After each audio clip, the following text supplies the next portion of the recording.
Welcome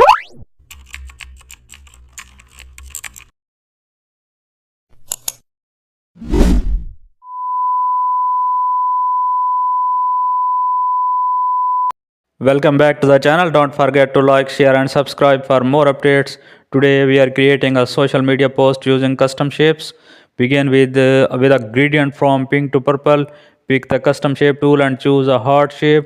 Add the heart in the center from the canvas. Change its fill to white. Add a circular shape behind the heart. Lower its opacity to create a soft aura. Add star shape around the heart for sparkle.